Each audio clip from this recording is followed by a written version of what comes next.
Hello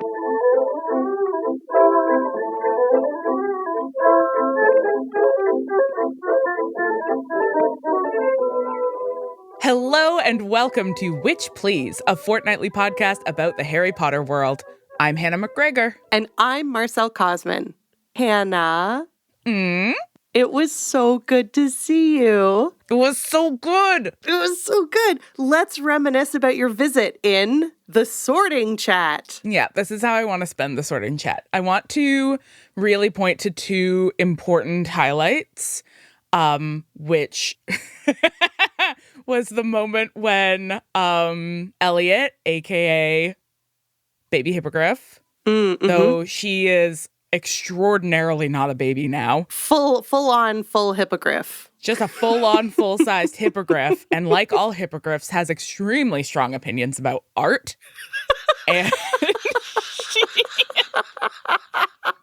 she and I got into an argument, not a real argument. We were playing with her Mario Lego set, and I was making her laugh by just putting all of the heads of all of the characters on top of each other and just making a monster that was all heads. Oops, all heads. And I was like, look at it. It's beautiful. I made art. And she was like, that's not art. It keeps falling apart. It keeps breaking. When things break, they're not art. Yeah. It was simultaneously like a reflection of how we do, in fact, value art once it's broken. It's like no longer art, but then at the same time, a like real failure to understand how delicately constructed art is. So much art is.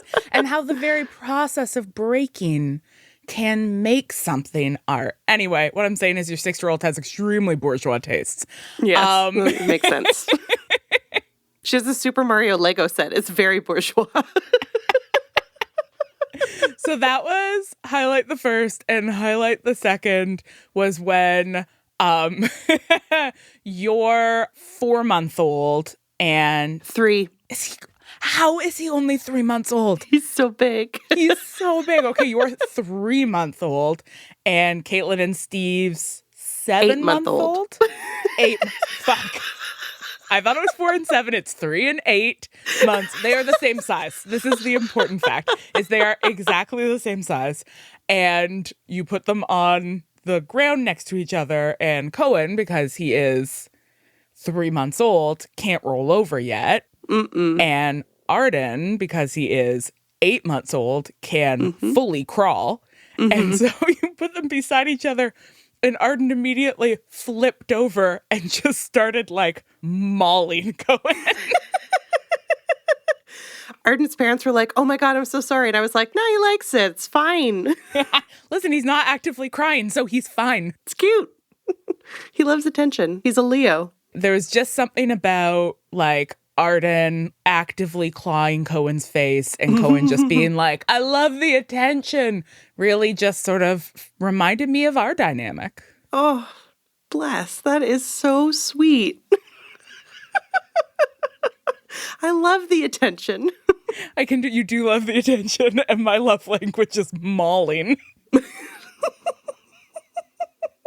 I also continue to believe very deeply and profoundly that your children instinctively love me because they hear my voice in utero. Yeah, although with Cohen heard your voice in utero through my headphones. So a little bit different, but, you know, we decided that still works. Still counts. If anybody out there is the kind of doctor that knows about these things and we're wrong, don't you dare correct us. No, you keep your goddamn mouth shut. You take your medical degree and all of your money and your ability to save lives, and you shut your mouth. Shall we move on? Yep.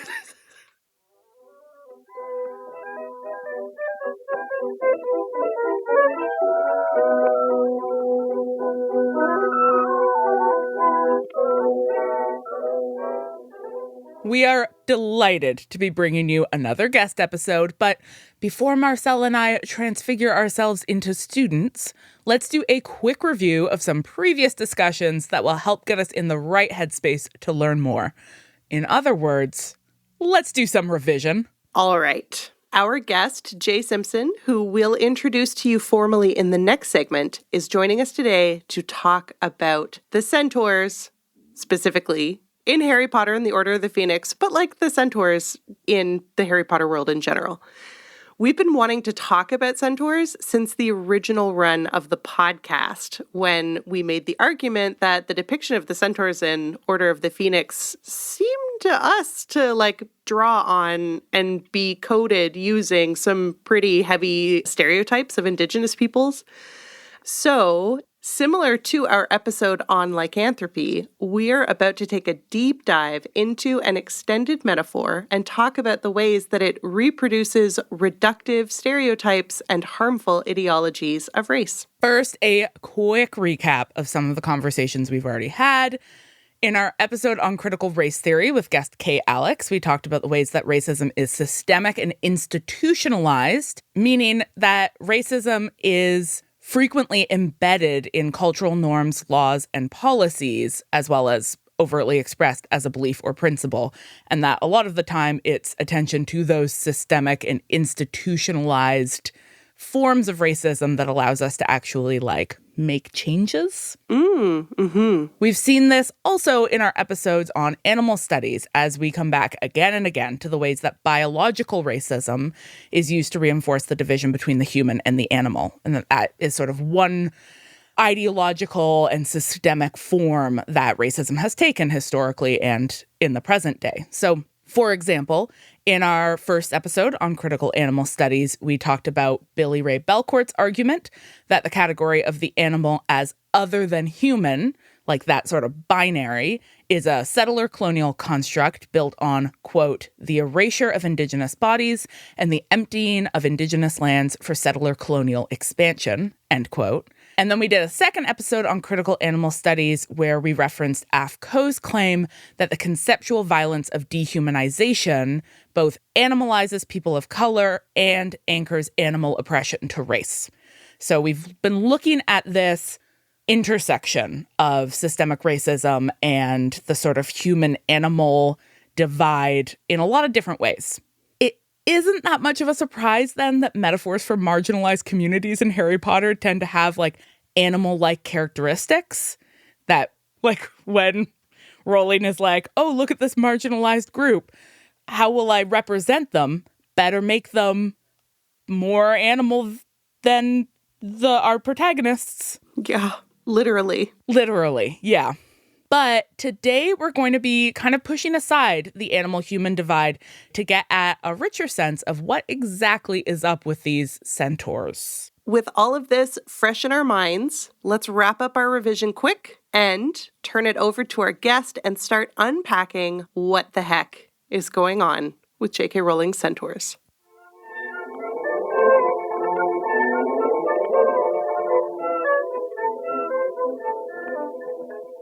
Well, we may not be able to apparate yet, but isn't Zoom just the next best thing? Yeah? No? Well, anyway, it's Transfiguration class, and we are positively thrilled to be joined virtually by today's guest, Jaye Simpson. Welcome, Jaye. First, quick bio. Jaye Simpson is an Oji-Cree Saulteaux Indigiqueer from the Sapotaweyak Cree Nation. Simpson is a writer, advocate, and activist sharing their knowledge and lived experiences in hope of creating utopia. I mean, no small goal. They're published in several magazines, including, this is going to be everybody's primer in literally all the most important literary and cultural magazines in Canada, so get ready.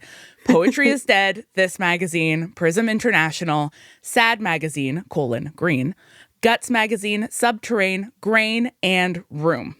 They are in 3 anthologies: Hustling Verse, Love After the End, and The Care We Dream Of.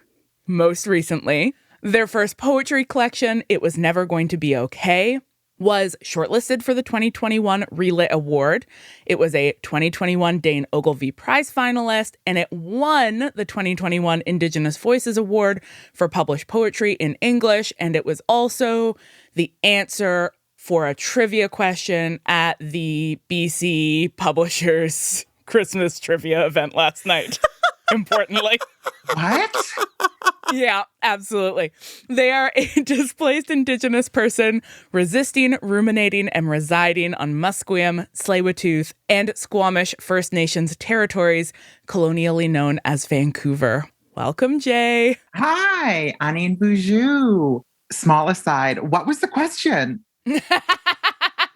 The category was emerging writers, and it was, the answer was your name, and it was like, this poet's first full-length collection, It Was Never Going to Be Okay, was published with Nightwood Editions it was... Okay, that's very obvious. You gave the title away, so people are like, okay. Yeah. All right. Okay.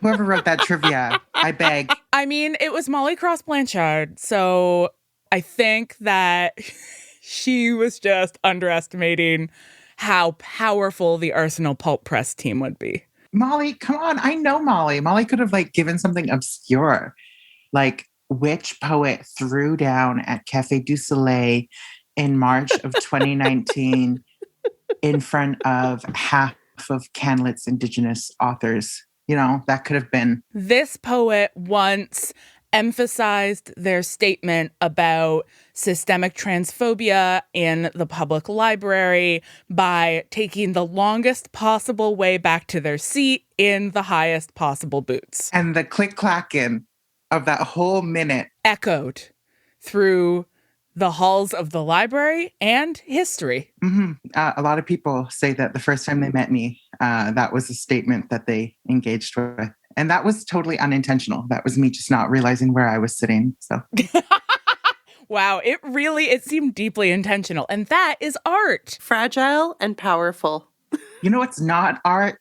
What's not art? What's not art is Rowling's portrayal of centaurs. Oh, the segue! What a gorgeous segue. I love this. Also, the people are going to crave and desire more BTS anecdotes about all of the hip and hot Vancouver writerly events that the two of you have attended.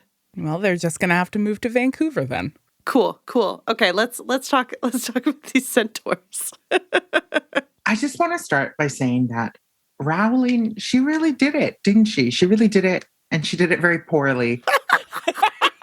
And we just got to say that, you know what? I have never met a lazier world builder. And I have 6 and 10-year-old nieces. So, that's what I got to say. Because when you look at her world building, every single species that we encounter has a racial parallel. And that's not good. That's not good. Yeah. That's not. Yeah. It's the worst thing. It is the worst thing. I mean, in this way, she is following in the deeply unproud tradition of Tolkien, who also was like, cool, how will I write fantasy? I will make every nation into a fantastical creature of some kind and mythologize essentialized features of those. So orcs being a metaphor for I think actually just literally anybody who isn't British, I believe is the metaphor that the orcs are. But that coding, I mean, she's unthinkingly and uncaringly, uncritically, just absorbing these histories of the genre. We also can't entirely blame her because the white men that have had a chokehold on fantasy world building have really laid it out that that's their imagination. And it's nothing like the non-white storytelling in which other species and creatures have their place at the table and their own importance and respect onto them. And as we've seen this woman very publicly decay. That's honestly a kind way to put it. And that's me being generous because I don't want to be sued. You know what? I can't stand her. So we recognize that the world building is not the strength of this series. Mm-mm. Mm-mm. for a variety of reasons, including that it is almost entirely pastiche. It is almost entirely just taking tropes from other things, smushing them all together and being like, yeah, we get it, right? Centaurs, whatever, move on. Mm-hmm. So what drew you to it? Like, what made you a Potterhead when you were a Potterhead? I think the first thing, and this is very real and very vulnerable, was when I first read Harry Potter, his existence under the stairs was very similar to my existence as a youth in care, and how I was relegated oftentimes to the have-not spaces of the house and had to watch a lot of my foster parents' biological children get what they want. So I saw this story of essentially like an escape as something that I had wanted. And as the stories got on, there was so much hope I had in book 3 when Sirius came up. I was like, maybe there's a relative in my life who has had like a very bad narrative, but like is going to come back and save me. And like that didn't happen. And as the story progressed and as I got older, I began to interact with the ways in which my existence as like an Indigenous person separated from the wizarding world, but also that kind of level of vilification of Indigenous people was very similar to the way that like the Ministry of Magic was vilifying the Order of the Phoenix throughout the series and like the members of the Resistance. And it just reminded me so much of how, even though there was this dark army amassing, the Ministry wanted to do it the Ministry's way because they deemed themselves the be-all, end-all. And that when anyone strayed from that, even if they were doing it for the betterment of everyone, they were considered criminals. And that kind of reminds me a lot of my ancestors and my family who like continued to hunt, who continued to speak the language, who continued to sing, who continued to participate in ceremony were vilified, even though it meant that I got to be here today. And so I grew attached because it was an escape, but then also because even though Roller Derby herself wrote a kind of bad story, there are some really good bits about it. I mean, that's what I think that's what keeps us here talking about it, right? Is that we want to look at this world building and be like, okay, some of this sucks deeply, but also some of it like really meant a lot to a lot of us. It really got me through a lot. And I still have the like, all the DVDs. And one of the first books I was ever given by my foster father, who I care very deeply for, was The Goblet of Fire. And so it still has like his inscription to me during the holidays. And even though the writer's beliefs vilify my entire existence, it's complicated because it's the one thing I have left from that point in my life. And it feels very hard to knowing that this one piece that ties me to this man who raised me and nurtured my love for books is written by a woman who thinks I am a monster. But if that ain't like, her kind of bread and butter, Jesus. Yeah, which is why it is important both to say, what did you call her, roller derby? Like, why it's important to be able to hold at the same time these truths, right? Which is like, fuck her and the way that she is using her power and her platform and her voice and the trust that whole generations of children put in her to do violence. Like, even if you've got the world's shittiest opinions, people seem to forget that shutting up is an option. I was going to say, this is one of the reasons why we're so very fortunate to have you joining us, Jay, because you are coming from a place of like really having to grapple with both your like hurt and your like love and affection for this series. Yeah, let's talk about the Centaurs. What do we know about Centaurs in this book? Okay, let's get into it. So our experiences in the realm of Harry Potter from his narrative and his perspective situationally is firsthand accounts with the colony in the Dark Forest in Scotland. And I think that's very important because that very specific language infers that there's more than one colony and that there's more existence in other places. And I like that belief because that interaction with one colony, I find it funny that it's called colony. If she called it a tribe, I would have been like, that's a little on the nose, bestie. You know what I mean? Yeah. But the description of centaurs is half man, half horse, which I think is the problem, is in some of the ways that speciesism is in the wizarding world, where one of my favorite ways to get information is from the alternative texts and Pottermore. There's so much information out there now that she just thought lazily not to include in the books. So she's like, y'all just got to subscribe and pay for it elsewhere. I love paywalling your world building. So funny. Oh, bestie, let's paywall that. So good, so delicious. So one of my favorite additional reading materials for Harry Potter was Fantastic Beasts and Where to Find Them. I was obsessed. I loved it because there were little footnotes of additional information. And one of the footnotes for the Centaurs was that they actually did not want to be in the classification of beings in the Ministry of Magic, because in that classification were hags and vampires, and they hated that their sentience was associated with known dark beings and known dark creatures. And they didn't want the wizarding population to associate them with known dark creatures.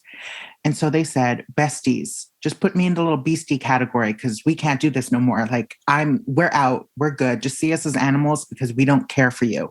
We do not care for you. We don't like you. We never liked your wig. We never liked your tights. We thought you smelled awful, and we're going to just stay in the woods minding our own business. So just put us in the beastie category and leave us alone. We don't need no treaty. We don't need no friendships. We'll only talk to Dumbledore and Hagrid, and don't call us, don't text us, don't send us any letters. We're not going to pay no taxes. We're done. Incredible.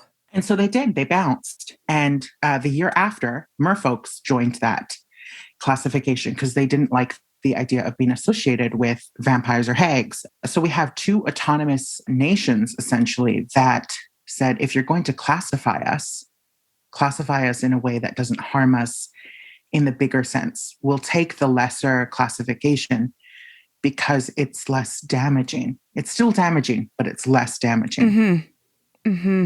And I think that classification manifests in a lot of the conflict in Order of the Phoenix, because a lot of the ways that magical creatures, in quotations, are treated in that book that we'll get into later. But one of the things I want to talk about is how centaurs are well known for divination and astrology, and how they are known for reading the stars and seeing ahead. And that kind of mysticism is often associated with Indigenous peoples on Turtle Island. We are seen as these seers of knowledge, that we enter these ceremonies and we get gifts from the stars. And that kind of perception of us is a bastardization of some of the truth. My people and my nation, we have stories of Star Nation. We have stories of messages from the stars, and we learned how to read the stars because we were semi-nomadic on the territories. We traveled. We had summer camps. We had winter camps. We moved about, and we were in deep relationship with the land and understanding of it. Centaurs have the same. But I wanted very specifically to talk about how, with the creation of some new content, that metaphor is now weaker because Rowling has brought in Indigenous species into the wizarding world and kind of made that more of a direct connection. So I kind of see centaurs as an Indigenous metaphor, but a pre-church, almost Hellenic existence of indigeneity, because Europeans forget they have indigeneity in their own way, and that before the church there is an existence. And that kind of nomadic livelihood was apparent. And so when I think about indigeneity, I think there is intrinsically a relationship to the land. And that is a lot of the basis that I want to put there, is that the interruption of relationship to the land is the big hurt. And I think one of the big things that really gets me going is the existence of the Indian Act in Canada, and the existing of magical laws in relationship to magical creatures in the wizarding world. Since we have quite a number of international listeners, could I actually ask you to just clarify both what you mean by Turtle Island and also then to maybe give us a definition of indigeneity? Yeah, for sure. Thank you so much. So Turtle Island is a term that, as an Indigenous person, I describe North America. A lot of our stories as an Oji-Cree Saulteaux person and my community describe it as a turtle, that we built our nation and existence on the back of a turtle, and we have to be in relationship with that turtle to live. I mean, speaking of not othering animals, right? Like, animals are not a metaphor when you are living in such like deep, profound relation. There's no metaphor. It is oftentimes animals in some of our stories can transfigure into people that we are in deep relationship with. I know there's stories up north where human and animals built families and had children, and those children became warriors and messengers, and that kind of kinship and understanding is all built on relationship. And to educate some folks on what Indigenous folks are and indigeneity is, I use that word to describe the people who were here before colonization, before white folks came to these lands to eradicate the people and animals here to develop. And the eradication failed because I'm still here. And so many of my kin are still here. And we have so many brilliant people that are the thinkers, doers, creators of these cross nations. And indigeneity to me is built in responsibility to the relationships of the land, language, and culture. And so as an Indigenous person, my indigeneity means that I have to participate and I have to work and I have to do. And so that's what I mean. And I will get into some of the deeper layers of what indigeneity is and isn't a little bit later when we talk about some of the things Umbridge has said and done in relationship to the Indian Act. So I also want to sort of unpack briefly, I think when you mentioned that Rowling has now incorporated Indigenous peoples into her world building, you're talking about Magic in North America series, yes? Mm-hmm. If we take this original metaphorical function of the Centaurs and say, like, it seems pretty obvious that she was drawing on Indigenous tropes, and then that gets, that metaphor like kind of falls apart in some ways when we add Magic in North America into it, and she's like straight up appropriating like Thunderbirds into her world, which we have discussed in past episodes. Go see a past episode where we talked about how, in addition to being like deeply thoughtless and harmful and cruel, is also wildly silly. But if we are actually trying to think in terms of a real comprehensive world building, then you have to be like, okay, I guess now there are Indigenous people, so we don't need metaphors, or we can't treat the Centaurs as the Indigenous people of the wizarding world, the same way that sometimes people are like, well, the goblins can't be the Jews of the wizarding world because there's that one actual Jewish character. And what I will say to all of this is that that's not how metaphors work. It isn't. So you alluded to laws being a really sort of central part of how you're thinking about like Centaurs and indigeneity. What laws? So very specifically, I'm referring to the Code of Wand Use that has a decree on wand usage passed by the Wizards Council in 1631. Clause 3 of the code, known as the Wand Ban, stated that no non-human creature is permitted to carry or use a wand. And that is one of the main basis of our interaction with the legalities of non-human creatures and magic.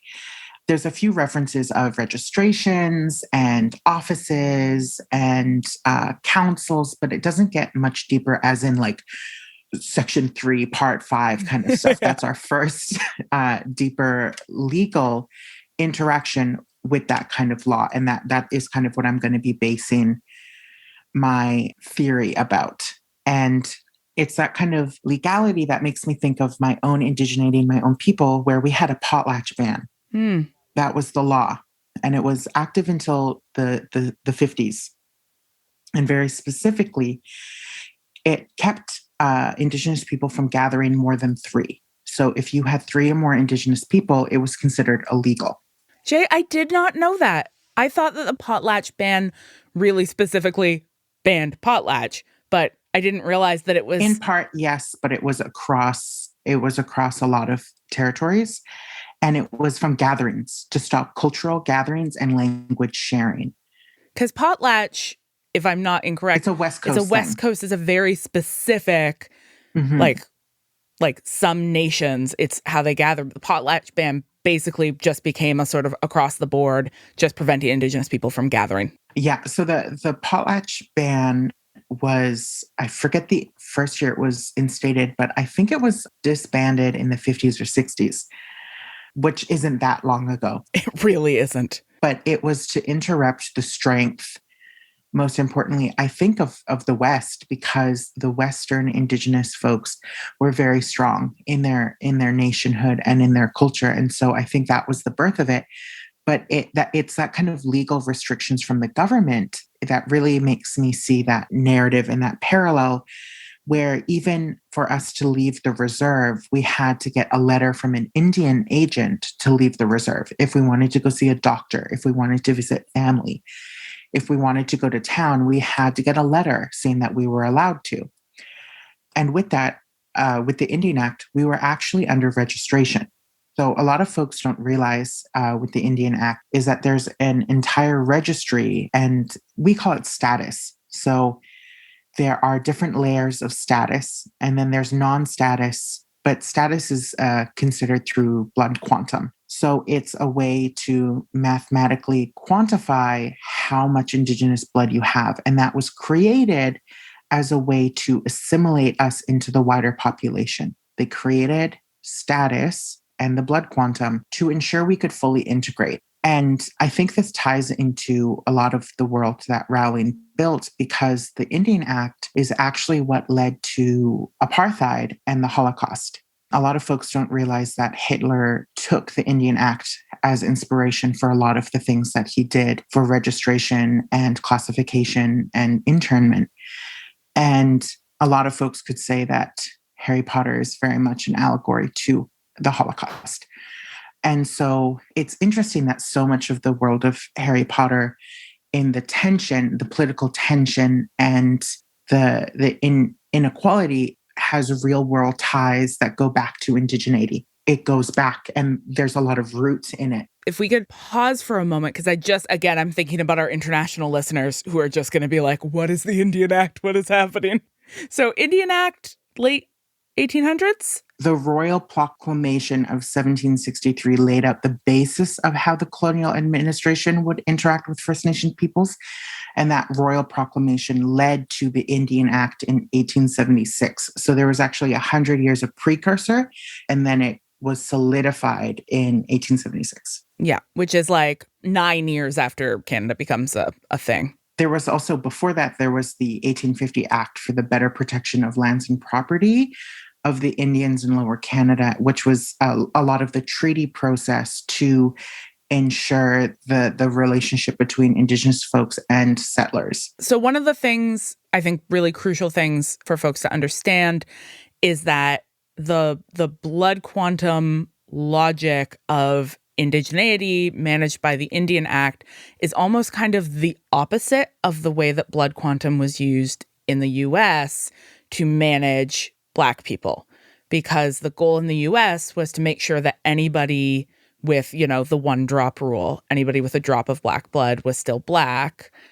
In Canada, the Indian Act was about systematic dispossession in order to force Indigenous peoples to assimilate with the... It was about land. Yeah, so that you could break the treaty, right? Because the treaty only held if you had status. And so if you figure out a way to gradually take everybody's status away, then the treaty doesn't hold and you can have all the land. You can get the land. Yeah. Yeah. So that was the basis of registration. It wasn't built on keeping any agreements or deals or honoring. It was all about how long and how much of the breakdown do we respect until we can just take the land and say, oh, the queen said we could do it. Yeah. And it was just wild shit. Like if a indigenous woman had children with a settler, their children lost status. And she lost status. And she lost status. And I think you also lost status for going to university at some point. You did. And also during a lot of the wars, during conscription, if you were a soldier, you lost your status, which kind of leads to some of the bigger political going-ons in Indian country. It is the loss of status. There were many reasons to lose status, and it was all about grabbing land and securing it. And recently there's been some overturning of these arbitrary laws where, like, my mother was not considered status because she had a white father, but my grandmother had status, my great-grandparents had status.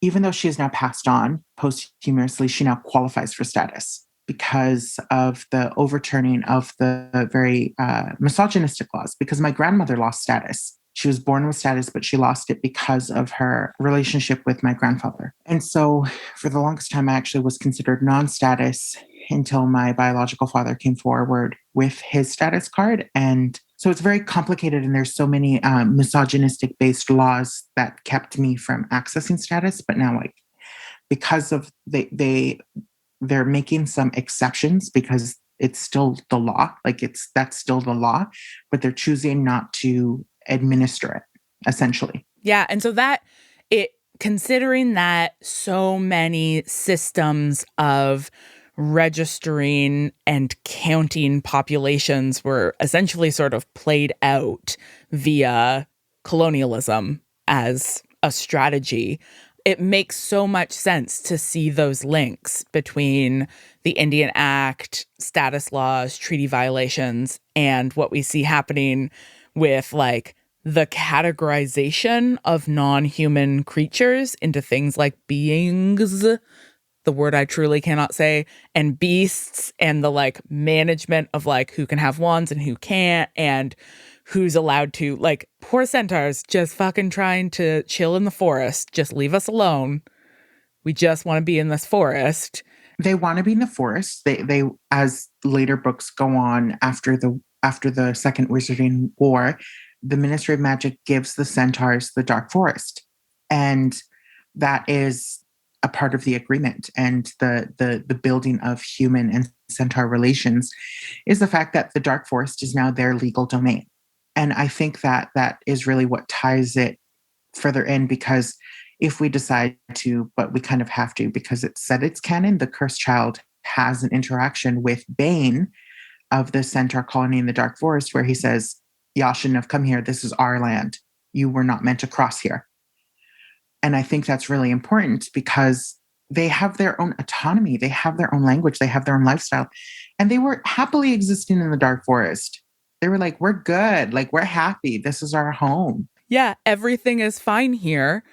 And we allow 2 wizards to come and visit because they've proven that they know how to not be dicks. 2. That's it. End of story. That's it. End of story. Truly. And the way that Firenze is treated by other centaurs, also in relationship to his kindness to other humans, is really interesting because he saves Harry on one occasion, and he is shamed for it because in the first book he rides Harry to safety, and the other centaurs are like, that's really disgusting that you let a human on your back and that you did that. That is so disrespectful and disgraceful. And I think that's very interesting because, like, one of the most important things is the centaurs are proud. They don't see themselves as animals. That aspect of being ridden is given to animal traits. But then, as we see in humans' history, the animalizing of other races is apparent. And so I find that as a very important nuance, because in this situation, Harry depended on the centaur's knowledge of the land and the nature of the land to move through it safely, which is oftentimes what settlers needed on Turtle Island. Oh, yeah. That point that you made earlier about the fact that like we see the centaurs mapping the stars, knowing about the stars, understanding the system, and all of the wizards who interact with them are looking for a way in which that can be useful, i.e., can you use this to tell us what's going to happen? Can you use this to teach our children to tell us what's going to happen? And like, one, Firenze's refusal of that whole model, absolutely incredible. But two, you don't see any wizards recognize the like primary utility of that skill set, which is like, they're not getting lost in the dark forest, are they?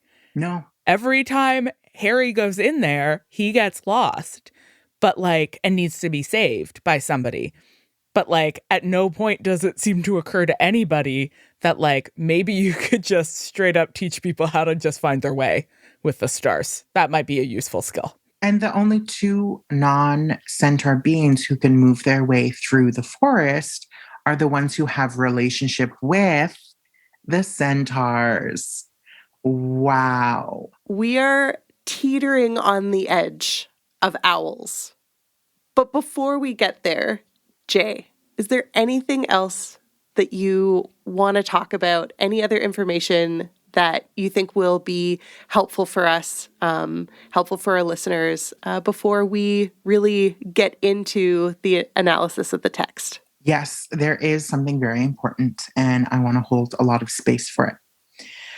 I think it's very important for me to bring up when Umbridge experiences the centaurs in the Dark Woods, she so casually drops a slur like it's typical everyday vernacular.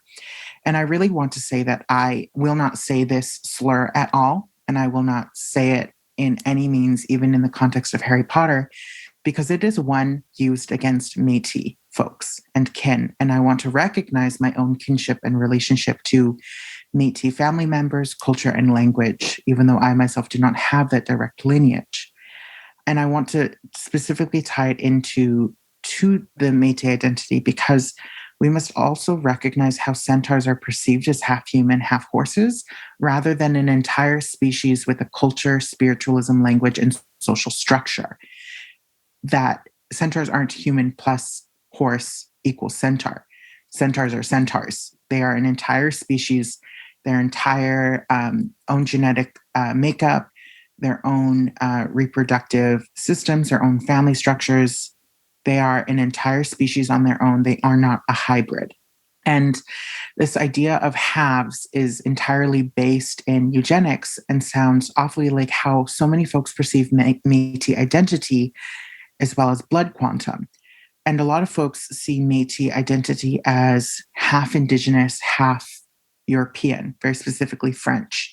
And that's not entirely the case, where initially that was a commonality.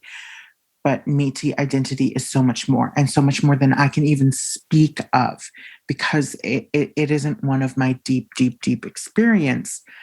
But they are their own people, their own structure, and their own ways of being, and their own essential laws. And so when we see Umbridge just drop this slur that is often associated with mixed wizard and muggle no-mage ancestry, it is so violent and so disrespectful. And it's such a huge violation.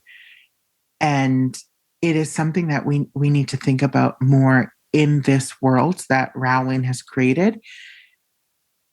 Is oftentimes people are using the wrong language, and they don't have that deep understanding of what the truth is, because there's no relationship, there's no conversation, and there's no dialogue. We see it in Harry Potter's innocence and Hermione's curiosity. Conversations with other beings and creatures is what builds that understanding and that relationship. There's a reason why so many of these, I hate saying creatures, but there's these beautiful life forms who come to the aid of Harry Potter because there's an understanding. And I think that's very, very, very important when we look at it, is that it's all based in relationship. Oh, that's beautiful. I am so excited to talk more about Firenze's pedagogy and what happens to Umbridge when she goes into the woods. So are we ready? Are we ready to segue? I feel ready. Let's do it.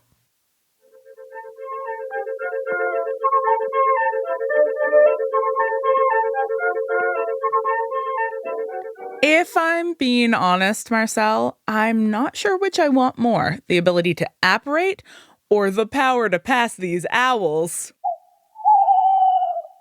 Wow, Hannah, I really thought that you were going to take the opportunity to make a joke about having the power to become an animagus or animagus. I can't remember how we say it. Well, I might have if you'd written it into the script. Oops. Let's talk about Firenze first. Okay, I love him as a teacher. We've briefly talked before about this pedagogical approach, but Dumbledore goes to Firenze and says, would you like to teach divination at my school? And Firenze is like, yes. And then begins to teach this class and is like, hey, guess what, everybody? Divination is unteachable. Enjoy. We should also include the fact that he nearly got killed for agreeing to teach it. Yeah, absolutely. What do you make of that? I think it's a very complicated thing because I see it as like the Centaur colony being scared that their secrets are going to be revealed to non-Centaurs. And that's a really big fear because once folks know, they'll know where to hit and how to hit, right? So when Bane was like, let me take your life for being a little bitch, Firenze being like, no, I just want to educate people and build relationships. And then when he gets to the school, he's like, oh no, all of these students are little bitches. Let me just tell them they can't learn. You know what I mean? Like he really went there and was like, wait a minute, something's not right. So do you think he like came with the real intention of teaching them and then arrived and was like, oh, never mind? I think that's in part, but also I think he saw this as an opportunity in hopes to build relationships. And when Dumbledore comes and asks you to do something, even though he's like a manipulator, I think in part you do it. I think, Jay, what you're pointing out is like a sort of fundamental difference between Firenze and Trelawney, where like Trelawney, even though she says that like not everybody has the ability to see, that like she's still training them all to do it. And so then when they pretend to do it, she's like, oh, you're doing it. And then with Firenze, he's like, no, you won't be able to do it, but here's what we do. And I think that really speaks to this like building of relationships that you're talking about, this like relationality. He may not be there to teach them how to like read the stars, for example, but he is really good at teaching them that they don't know everything and that they will never know everything. And I think that is a valuable service for these students. I think there was also a lot of the students' perceptions of centaurs is because they could read the stars, they know all. And Firenze is really good at being like, we may see something, but we don't know the time. We don't know the exact timestamp that it's going to happen. We cannot determine that. We can see what is coming. We just don't know when. And I think that's important because I was looking into it. And in the first book, when Bane tells Firenze that Harry is destined to die in the dark woods against Voldemort, Bane was like, you should have just let him be killed by Voldemort. Well, Harry is killed by Voldemort in the Dark Forest in the 7th book. So there's that kind of foreshadowing that we see in the first that I don't even know if J.K. Rowling put that in there. I don't know if she's actually that smart. I can't speak to that. But it might have been just a coincidence. But to me, that's like, okay, the centaurs can see what's on the horizon, so to speak. But they have no idea when that's going to arrive. Yeah, and don't know the same way the other predictions don't know that like he can die and then also come back. Like the whole surrounding context, the whole situation in which this happens is not necessarily self-evident. It's like deeply context specific.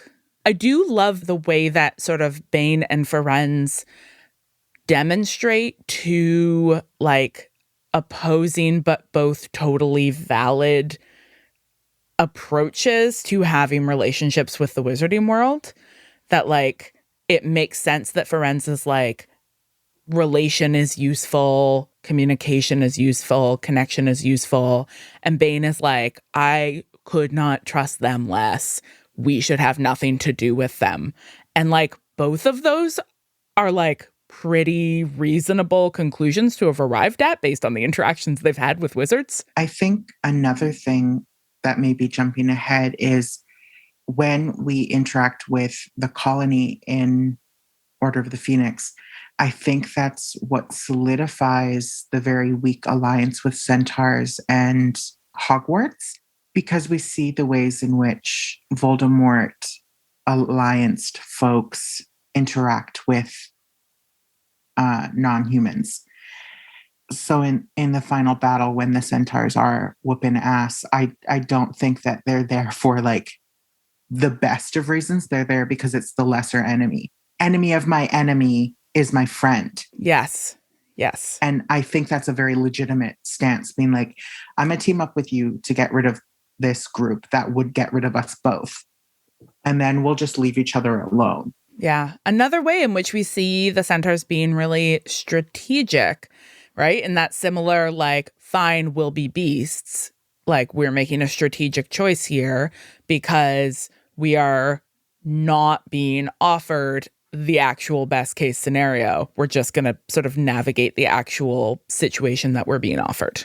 You know, reading the books, I think it's easy to forget that just because our protagonists are the good guys, it's easy to forget that people like Umbridge are actually the ones with power. So, like, she might be a bad guy who walks into the forest, uses hateful language, and is violent and disrespectful, but she's also she's just enacting the power that she has as a representative of the ministry, as like the government of this region. So we can't just like dismiss her behavior as being, well, that's just what bad people do. It's like, no. That's the system that's in place. That's the management system in place that we see at its logical conclusion. Yeah, no, that's so key. Like the way that via Harry's perspective, we as readers relate to the ministry and to the government is that we are following the path of a child who doesn't understand politics, doesn't understand legal systems, barely understands how they impact him, let alone how they impact other people with totally different experiences from him. And we see, you know, this book opens with him having a violent, frightening confrontation with a legal system that is based in surveillance and management and control of how magic can be used. And then, you know, we see him, he returns to the ministry at the end of this book and has another kind of violent confrontation. But so much of what is happening in this book is Harry just beginning to see up close how power operates and how the ministry uses and enforces power. And so it's such a striking difference between, I mean, first, just how he encounters the Centaurs in the first book and in this one, but also like how he encounters the mer people in Goblet of Fire versus how he encounters the Centaurs here. You know, the mer people in Goblet of Fire are like a fun prop that lets him play this, like, you know, magical escape room that is the Triwizard Tournament. Because he just has no sense or context, right? He has no awareness of like what they're doing there, no relationship to them. And that is shifting in the fifth book because a big part, you know, as we talked about with Amanda, a big part of what's happening in this book is these children starting to get introduced into this more adult world where they have to understand these like institutions and laws and political corruption and, you know, not trusting what they read in newspapers and like all of this stuff. So that all kind of in some way culminates in Harry like witnessing how Umbridge treats the Centaurs. And like, that is yet another way that he is starting to understand the world he is living in better. You make a lot of sense. And I think interacting with Dolores Umbridge, it was such an eye-opener for Harry because there is such a cruelty with this character. She is so devout to the absolute of law. And it is, I think, one of Harry's first encounters with someone who is quite dangerous outside of Voldemort and his followers. And there isn't a direct connection immediately. It's later on where Umbridge sort of follows Voldemort in a different kind of way with government.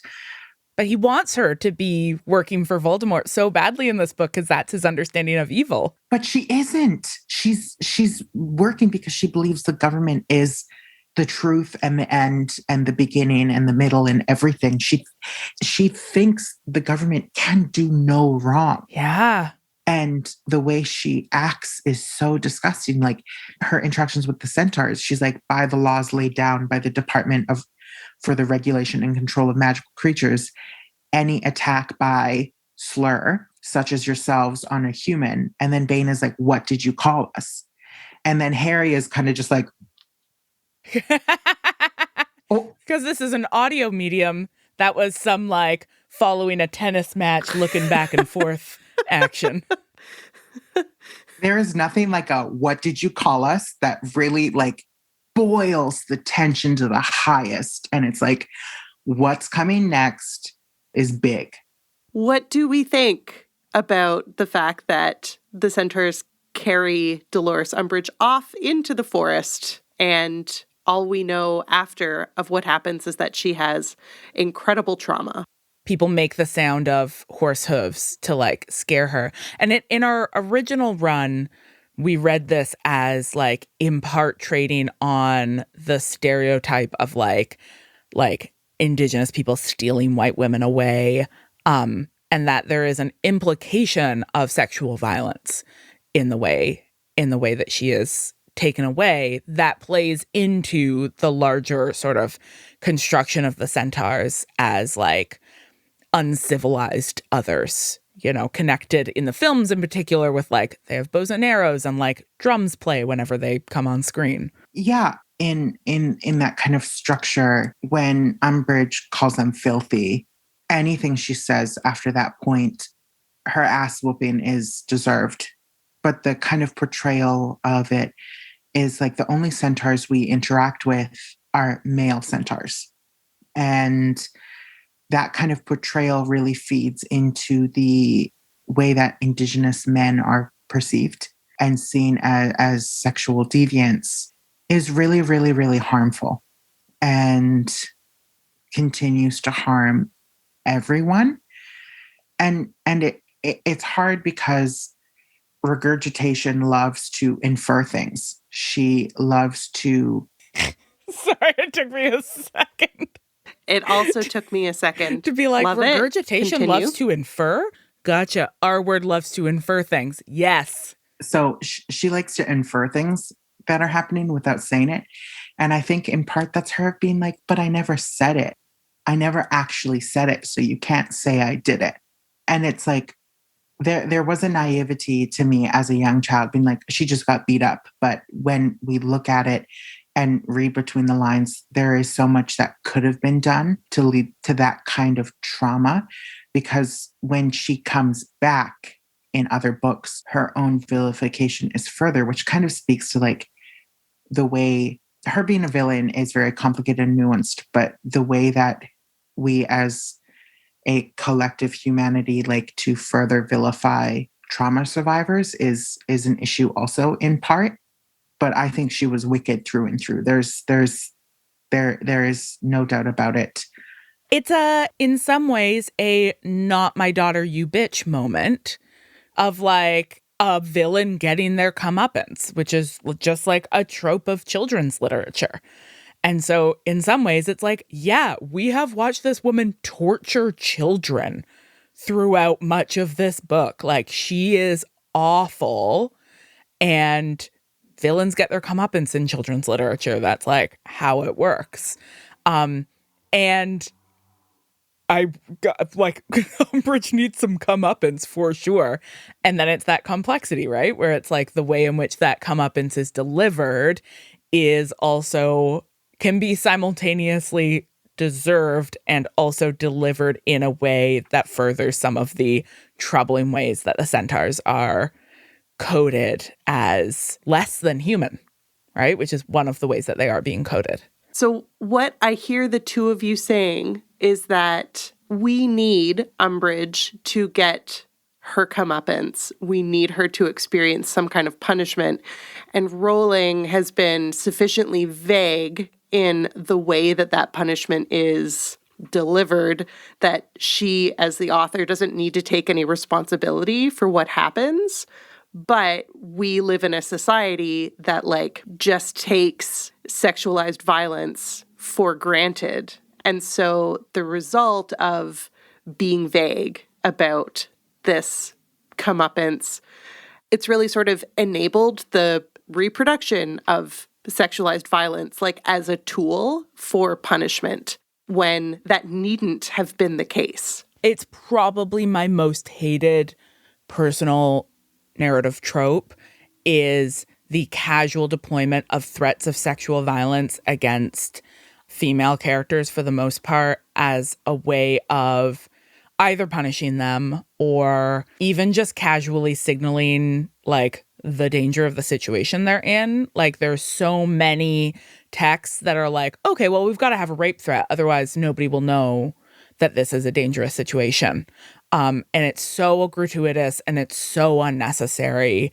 And it's so possible to tell stories without doing that. And I think it's just another example of a kind of lazy shorthand. And I think another thing is when Hannah and I are saying that she deserves some kind of consequence, we do not mean that. We do not want to even infer that. Part of my wish is that if this scene were to go differently, if I would have it any other way, is that there would be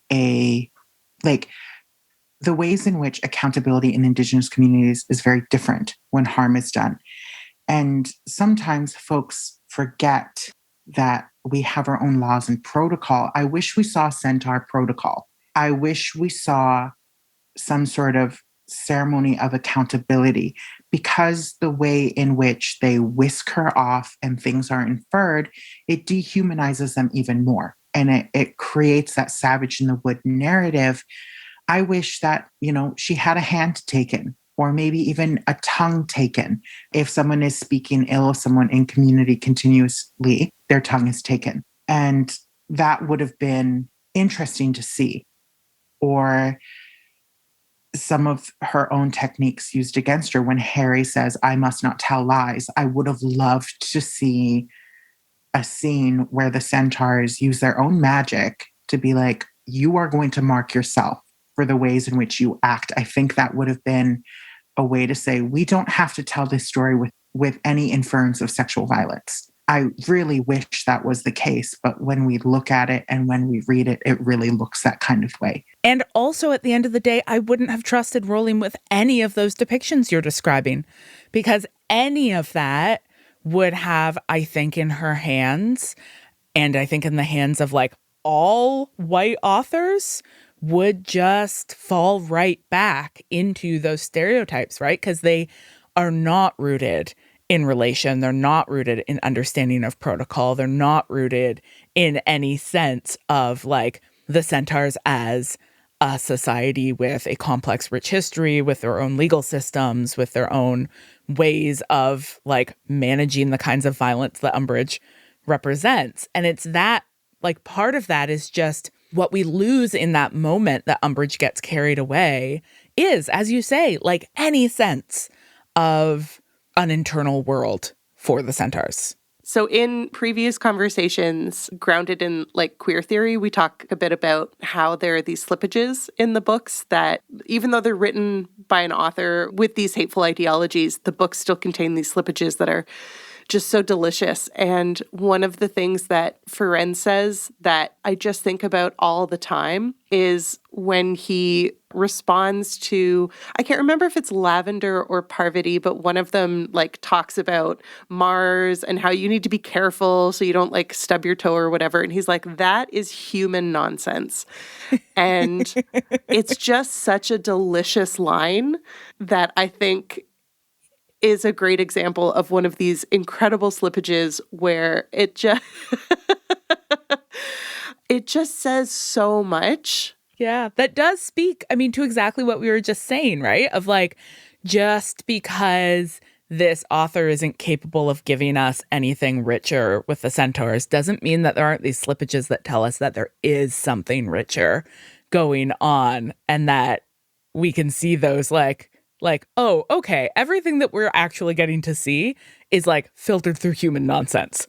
But there's so many lines that I wish we got to explore, not only with friends, but in the Dark Woods, one of the Centaurs, when Hermione's like, please let us go. Like, we're innocent. We are like, we like you, like, we'll leave.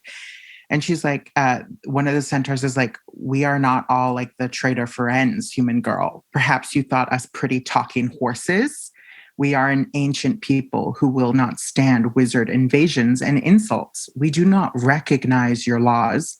We do not acknowledge your superiority. And it's kind of just them being like, bestie, you thought, but we have our own ways. Like, how dare you? Yep. It's just another one of those like beautiful gaps that like we can look at what the text is doing and saying like, okay, on one level, this sucks. And on another level, like we can find our way through to something more. Jay, is there anything else that you want us to talk about before we end?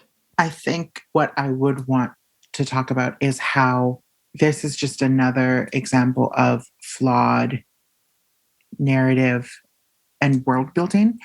And that when we look at it, there are so many people of color authors who are doing it so much better. And we need to celebrate that also and recognize that even though that Rutabaga woman wrote the books, doesn't mean that we can't change it to make it fit more. Like the way that we've been celebrating Firenze and his brilliance is very beautiful. And I think that's upending a lot of the narrative that she's ingrained in this tapestry. I feel like that's a beautiful wrap to this segment. Yeah, it's almost like you're a poet or something. It's almost like I do this for a living. Oh my God. Almost like.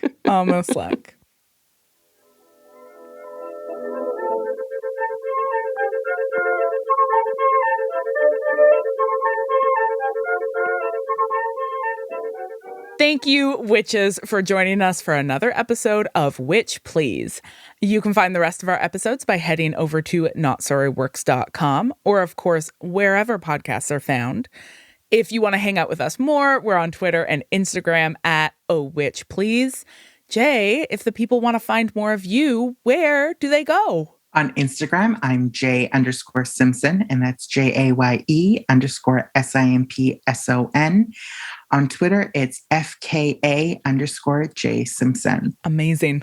Witch Please is produced in partnership with Not Sorry and distributed by Acast. Special thanks to Not Sorry for having us and to our team player of a producer, Hannah Rehack, aka Coach. Thanks, Coach.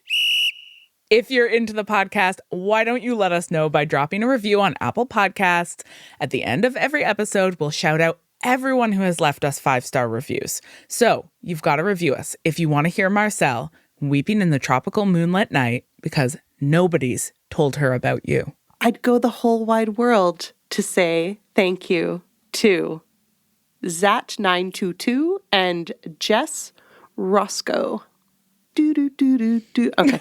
And while I'm at it, Thank you to all of our wonderful Patreon supporters for making this show possible. We are recording this episode in the midst of our Patreon holiday drive. If you want to join the hallowed ranks of our patrons and exercise the accompanying bragging rights, you can do that at any time, like now. Don't forget to head over to patreon.com/ohwitchplease. Did we hit $5,000 a month by January 1st? If we did, don't know, no way to know. If we did, we'll do a live recording of Witch Please Tell Me with all patrons invited to attend. So stay tuned. And if we didn't, no live recording for you. No live recording for anyone. We'll be back next episode to continue our discussion of Harry Potter and the Order of the Phoenix. But until then, later, witches!